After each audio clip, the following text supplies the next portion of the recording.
পটুয়াখালী সদর উপজেলার কমলাপুর ইউনিয়নে ঘূর্ণিঝড় রিমালে ক্ষতিগ্রস্ত পরিবারের মাঝে ত্রাণ সহায়তা, বিনামূল্যে চিকিৎসা সেবা ও ঔষধ বিতরণ করা হয়েছে। মঙ্গলবার সকালে কমলাপুর কৃষি প্রযুক্তি ইনস্টিটিউটের মাঠে আমরা কমলাপুরের সন্তান স্বেচ্ছাসেবী সংগঠনের উদ্যোগে ৩ শতাধিক পরিবারকে ত্রাণ সহায়তা ও স্বাস্থ্যসেবা ক্যাম্প কর্মসূচি পালন করা হয়।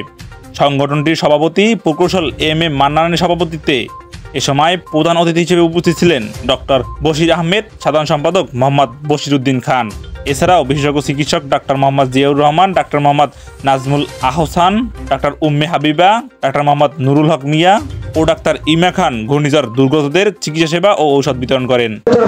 কমলাপুরের সন্তান আয়োজিত এই সমিতি থেকে আমাদের ত্রাণ দেওয়া হয়েছে। তাদের পক্ষ থেকে এই ত্রাণ পেয়ে আমাদের খুবই ভালো লাগছে এবং আমরা আনন্দিত।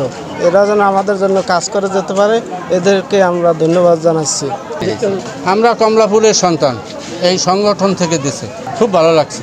কমলাপুরের সন্তান কর্তৃক আয়োজিত আজকের এই দিনব্যাপী প্রোগ্রাম, এই প্রোগ্রামের মধ্যে আমাদের প্রথমে হচ্ছে আমাদের ফ্রি মেডিকেল ক্যাম্প, এখানে ব্লাড ডোনেশনের সুযোগ থাকবে এবং আমাদের সাম্প্রতিক যে বন্যা দুর্গ্রস্ত রিমেলে আক্রান্ত যারা আছে তাদের জন্য আমরা ত্রাণ সামগ্রী বিতরণ করছি।